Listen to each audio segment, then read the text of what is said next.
कुछ लोग कम बोलते हैं लेकिन हर रूम को रीड कर लेते हैं। कुछ लोग चुप रहते हैं लेकिन सबके इमोशंस समझ लेते हैं। क्या आप उन लोगों में से हो जिनके पास ऐसी इमोशनल इंटेलिजेंस है जो दूसरों को समझ भी लेती है और इन्फ्लुएंस भी करती है? सोचो किसी ऐसी शख्स के बारे में जो क्लास में सबसे ज्यादा बोलने वाला नहीं होता, लेकिन जब भी वो कुछ कहता है सब लोग सुनना बंद कर देते हैं। वो नहीं चिल्लाता, वो नहीं झगड़ता, वो सिर्फ समझता है सबको, हर वक्त। और यही उसकी असली ताकत है। डैनियल गोलमैन ने 1995 में एक किताब लिखी जिसका नाम था इमोशनल इंटेलिजेंस। उस वक्त दुनिया आईक्यू की पुजारी थी। लोगों का मानना था कि जो ज्यादा स्मार्ट है वो ज्यादा कामयाब होगा। एक बार कामरान की सोचो। लड़के की इंजीनियरिंग कंप्लीट हो चुकी थी। घर में सब खुश थे। नया ऑफिस ज्वाइन किया। पहले हफ्ते ही एक मीटिंग में उसका बॉस गलत था। क्लियरली, ऑब्वियसली गलत था। कामरान जानता था, पूरी टीम जानती थी, लेकिन टीम चुप रही। कामरान नहीं रहा। उसने फौरन बोल दिया, सर, ये प्लान काम नहीं करेगा। मीटिंग में खामोशी छा गई। बॉस का चेहरा लाल हो गया। कामरान ने सच बोला था, लेकिन वो पिटा गया। कुछ महीने बाद जॉब चली गई। परफॉर्मेंस नहीं, पर्सनैलिटी इशू था। He doesn't know how to read the room, boss ने कहा। अब सोच, क्या कामरान गलत था कंटेंट में? नहीं, लेकिन वो गलत था टाइमिंग में, टोन में, सिचुएशन की अवेयरनेस में। यही ईक्यू का काम है। ये सिर्फ दिल की बात नहीं, ये एक सर्वाइवल स्किल है इस दुनिया में। और अब देखते हैं वो 8 साइंस जो बताती हैं कि आपके अंदर ये स्किल है, शायद आप जानते भी नहीं हो। पहली निशानी ये है कि आप अपने अंदर की बात सुनना जानते हो जब दुनिया बाहर शोर मचा रही होती है। हारिस एक दिन ऑफिस से घर आया, बहुत थका हुआ। घर में अम्मी ने कुछ कह दिया, कोई छोटी सी बात, और अंदर से एक आग सी उठ गई। लेकिन उसने रुका। उसने सोचा, ये गुस्सा मुझे क्यों आ रहा है? क्या अम्मी ने सच में कुछ गलत किया, या मैं सिर्फ थका हुआ हूं? ये 1 सेकंड का पॉज, ये ईक्यू का पहला साइन है। गोलमन इसके लिए सेल्फ अवेयरनेस का लफ्ज यूज करता है, और ये उतना आसान नहीं जितना लगता। ज्यादातर लोग अपने इमोशंस के पीछे अंधे होते हैं। वो फील करते हैं गुस्सा और इमीडिएटली ब्लेम करते हैं किसी को। वो फील करते हैं हर्ट और इमीडिएटली वॉल खड़ी कर लेते हैं। लेकिन इमोशनली इंटेलिजेंट लोग एक काम करते हैं जो बहुत मुश्किल है। वो अपने अंदर झांकते हैं पहले। वो पूछते हैं अपने आप से, ये मुझे क्यों हो रहा है? ये इमोशन कहाँ से आ रहा है? तुमने कभी नोटिस किया होगा कि कुछ लोग किसी आर्ग्यूमेंट में भी अपना आप नहीं खोए। वो हीटेड नहीं होते, वो डिफेंसिव नहीं होते। कुछ लोग हैं जो आपसे बात करते वक्त ऐसा लगता है कि वो आपको नहीं, आपके वर्ड्स के पीछे की चीज को सुन रहे हैं। वो इसलिए नहीं कि वो ठंडे या बेख्याल होते हैं, बल्कि इसलिए कि उनका अपने अंदर से रिश्ता इतना गहरा है कि बाहर की चीज उन्हें इमीडिएटली हिला नहीं सकती। ये पहली निशानी है, सेल्फ अवेयरनेस।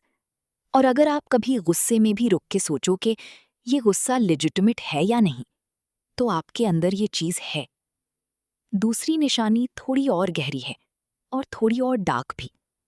सना एक लड़की है जो अपनी बेस्ट फ्रेंड के साथ रहती थी यूनिवर्सिटी में। एक दिन उसकी फ्रेंड ने कुछ ऐसा किया जो सना को बहुत हर्ट किया, पब्लिकली एम्बैरेस किया किसी के सामने। सना चुप हो गई। वो रोती भी नहीं, चिल्लाती भी नहीं। कुछ दिन बाद उसने सिंपली डिस्टेंस बना ली, धीरे धीरे, बिना ड्रामा के। कुछ महीने बाद उसकी वो दोस्त ने रियलाइज किया कुछ टूट गया था उनके बीच। वो समझ नहीं पा रही थी क्या, लेकिन सना समझती थी परफेक्टली।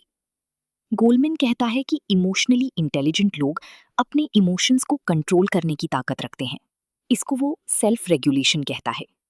ये वो लोग हैं जो गुस्से में बोलता नहीं, कुछ दिन बाद इस क्लैरिटी के साथ बात करते हैं कि दूसरा बंदा हैरान हो जाता है। ये वो लोग हैं जो रिजेक्शन पे इमीडिएटली रिएक्ट नहीं करते, वो प्रोसेस करते हैं, वो जज करते हैं।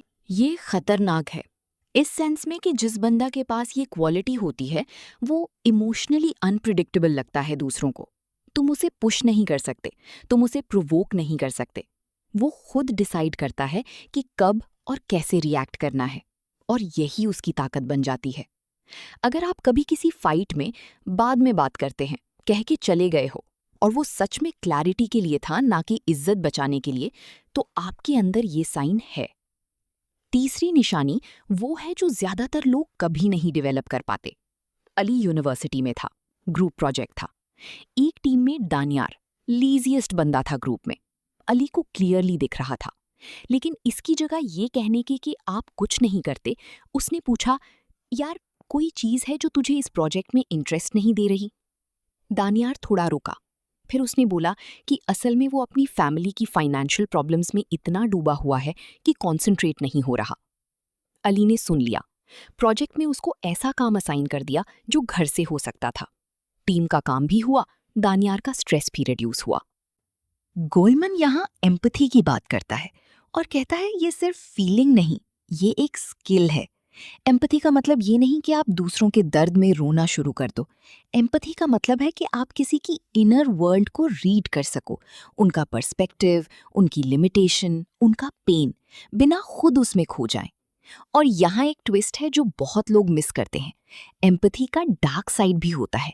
लोग जो ज्यादा एम्पथेटिक होते हैं वो कभी-कभी दूसरों की इमोशंस को अपने ऊपर इतना ले लेते हैं कि खुद थक जाते हैं। इमोशनल बर्नआउट, सिर्फ फिजिकली नहीं, इमोशनली भी। इसलिए गोलमैन कहता है कि ट्रू इमोशनल इंटेलिजेंस सिर्फ एम्पथी नहीं, एम्पथी के साथ बाउंड्रीज भी होती हैं। अगर आप किसी अजीब सिचुएशन में किसी की बॉडी लैंग्वेज या टोन से उसका पेन फील कर लो बिना उसने कुछ बोला हो, तो आप में एम्पथी का ये साइन है। अब चौथा साइन आता है, और ये वो चीज है जो लोगों को कंफ्यूज करती है। क्या आपने कभी नोटिस किया कि कुछ लोग हमेशा राइट टाइम पे सही चीज कहते हैं? वो कभी ऑकवर्ड नहीं होते, वो कभी ओवरशेयर नहीं करते। वो जब भी किसी के साथ होते हैं वो इंसान फील करता है कि कोई सच में सुन रहा है। गोलमैन इसको इंट्रिंसिक मोटिवेशन कहता है, और कहता है कि इमोशनली इंटेलिजेंट लोग एक्सटर्नल वैलिडेशन पे डिपेंडेंट नहीं होते। वो प्रेज के भूखे नहीं होते, वो अप्रूवल के लिए नहीं जीते। कामरान के ऑफिस की बात करो, वो बंदा जो क्रिटिसिज्म से सीख सकता था बिना क्रश हुए। किसी ने उसकी राइटिंग रिजेक्ट की, उसने पूछा क्या बेटर हो सकता था, और फिर उसने बेटर किया। किसी ने उसकी आइडिया डिसमिस की, उसने सोच के देखा कि शायद आइडिया एक्चुअली वीक था, और फिर स्ट्रॉन्गर आइडिया लाया। ये इमोशनली इंटेलिजेंट लोग हैं जो फेलियर से इंटिमिडेट नहीं होते, क्योंकि उनकी आइडेंटिटी उनके रिजल्ट्स में नहीं होती, वो प्रोसेस में बिलीव करते हैं। और यही वो क्वालिटी है जो उन्हें लॉन्ग रन में विनर्स बनाती है, जब बाकी सब रिजेक्ट पे रोना लेते हैं या गिव अप कर देते हैं। अगर आप किसी काम पे अप्रिशिएट ना भी करो, फिर भी उसमें कुछ बढ़ाते रहो, क्योंकि आप खुद जानते हो ये इम्प्रूव हो रहा है, ये यहाँ की निशानी है। छठवीं निशानी वो है जो दोस्तों को अलग करती है और लोगों को कंफ्यूज करती है। सना की एक दोस्त थी, वो दोस्त जो किसी बात पे भी कोई मसला नहीं कहती थी, लेकिन अंदर से खौलती रहती थी। वो कॉन्फ्लिक्ट्स अवॉइड करती थी क्योंकि कॉन्फ्लिक्ट से डर लगता था। और एक दिन जब सब कुछ बाहर निकला तो इतना कुछ निकला कि रिलेशनशिप रिकवर ही नहीं हुई। इमोशनली इंटेलिजेंट लोग कॉन्फ्लिक्ट से नहीं डरते, वो कॉन्फ्लिक्ट को मैनेज करना जानते हैं। गोलमैन कहता है कि ईक्यू वालों की एक क्वालिटी ये है कि वो मुश्किल कॉन्वर्सेशंस कर सकते हैं, बिना अटैक किए, बिना क्रम्बल किए। वो किसी बात से डिसएग्री कर सकते हैं और फिर भी इंसान को रिस्पेक्ट दे सकते हैं। हसन ने कभी अपने बेस्ट फ्रेंड को फेस टू फेस बताया कि उसकी ये चीज ठीक नहीं है, किसी को हर्ट कर रही है। उसकी दोस्त ने पहले डिफेंसिव हुई, लेकिन हसन ने नहीं छोड़ा और नहीं लड़ा। वो सिंपली क्लियरली बात करता रहा, और इवेंचुअली दोनों ने एक दूसरे को सुना और रिलेशनशिप और मजबूत हो गई। कॉन्फ्लिक्ट को अवॉइड करना इमोशनल इंटेलिजेंस नहीं, कॉन्फ्लिक्ट को वाइजली हैंडल करना है। अगर आप किसी डिफिकल्ट कॉन्वर्सेशन में भी सही वर्ड्स ढूंढ लेते हो बिना सिचुएशन को वर्स किए, तो ये छठवीं साइन आपके अंदर है। सातवीं निशानी वो है जो आपको दूसरों के साथ की बात छोड़ के अपने साथ की बात है। कुछ लोग हैं जो जब कुछ बुरा होता है तो वो फौरन ब्लेमिंग शुरू कर देते हैं, मेरी वजह से नहीं हुआ, ये क्योंकि दूसरा गलत था। ये डिफेंसिव पोस्चर इमोशनली इमेच्योर लोगों की पहचान है।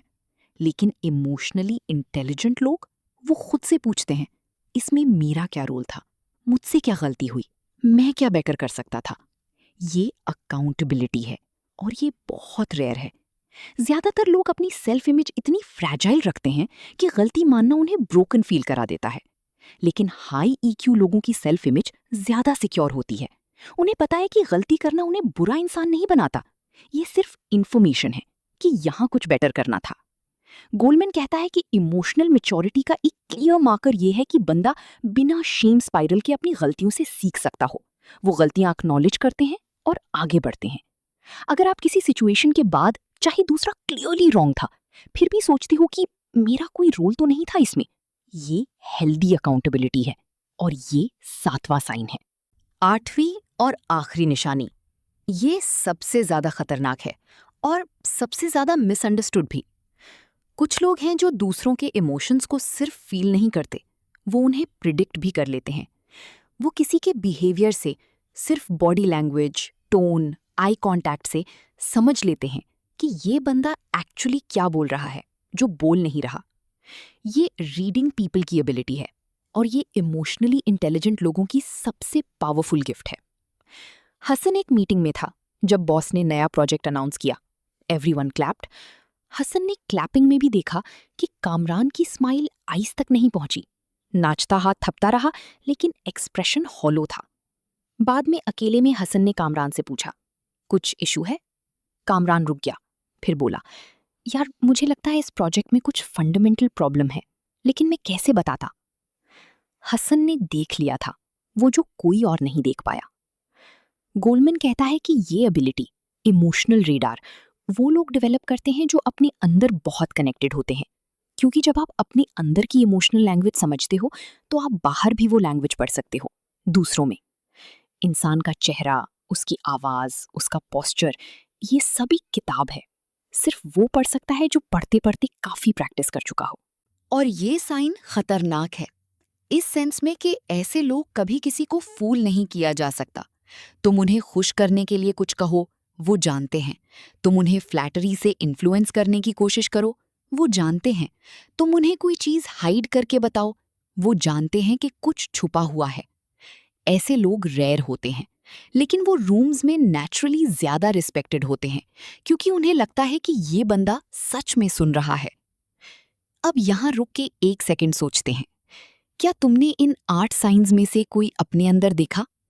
क्या आपके अंदर कभी ये लगा कि आप किसी की बॉडी लैंग्वेज से उनका मूड समझ लेते हो बिना उन्हें पूछे? क्या आप कॉन्फ्लिक्ट्स में ज्यादा बैलेंस्ड रहते हो दूसरों के मुकाबले? क्या आप इमोशनली रिएक्टिव होने के बजाय ज्यादा ऑब्जर्व करते हो? अगर हाँ, तो शायद आपके अंदर इमोशनल इंटेलिजेंस की एक लेवल है जो आपने कभी सीरियसली क्रेडिट नहीं दी अपने आप को। लेकिन यहाँ एक ऑनेस्ट चीज भी बोलनी जरूरी है। इमोशनल इंटेलिजेंस का एक शैडो साइड भी होता है। कुछ लोग जो बहुत ज़्यादा इमोशनली अवेयर होते हैं, वो ओवरथिंक करते हैं। वो अपने डिसीजंस को हर एंगल से देखते हैं और कंफ्यूज हो जाते हैं।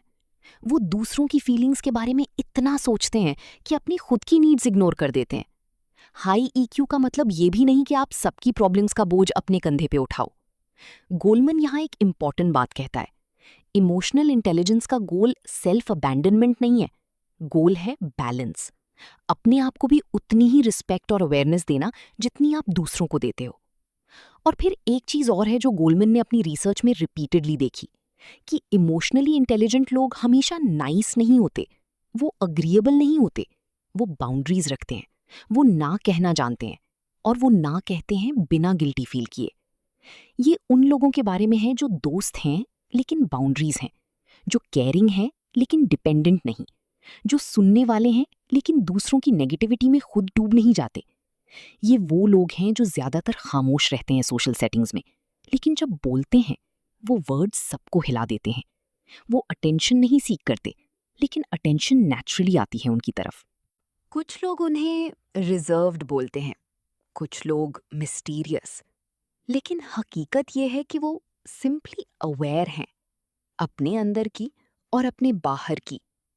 और यही अवेयरनेस उन्हें दूसरों से नेचुरली अलग करती है। डैनियल गोल्डमैन ने एक रिसर्च में ये भी बोला कि आईक्यू तुम्हारा जॉब दिलवा सकता है, लेकिन ईक्यू आपको आगे बढ़ाता है।